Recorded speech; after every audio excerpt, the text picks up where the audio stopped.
Polling ముగుస్తుండగానే Jagan మేము అఖండ విజయం సాధిస్తామని చెప్పేశారు. తమకు 130 వరకు వస్తాయని చంద్రబాబు అన్నట్టు ఆ రాత్రి లీకులు ఇచ్చారు. రకరకాల సర్వేలు, ఎగ్జిట్ పోల్స్ జరిగాయి కానీ నిబంధనల కారణంగా ప్రకటించడం లేదు. రెండు ప్రధాన పార్టీలు దాదాపు 130 అనే చెప్పుకుంటున్నాయి. సన్నిహితంగా మాట్లాడితే 90 నుంచి 110 వరకు వస్తాయని వాదిస్తున్నాయి. వైసీపీకి కొంత ఆధిక్యత ఉండొచ్చనే అభిప్రాయం ఎక్కువగా వినిపిస్తుంటే అవన్నీ నిజం కాబోవని టీడీపీ కొట్టిపారేస్తుంది.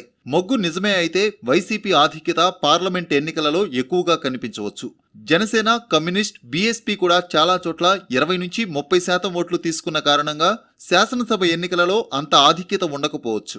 వైఎస్ హయాంలో 2009లో త్రిముఖ విభజన కారణంగా 33 లోక్సభ స్థానాలు, 156 శాసనసభ స్థానాలు మాత్రమే వచ్చిన తరహాలో ఇంకొంచెం తగ్గి హంగు కూడా అవకాశాలు ఉండొచ్చు. పథకాల ప్రభావంతో ప్రభుత్వం పట్ల అనుకూలత గురించి టీడీపీ చెప్పుకున్నా వ్యతిరేకత అధికంగానే ఉంది. అదే వైసీపీకి అవకాశంగా మారడం తప్ప ప్రత్యేకంగా ఆకర్షించారని చెప్పడానికి లేదు.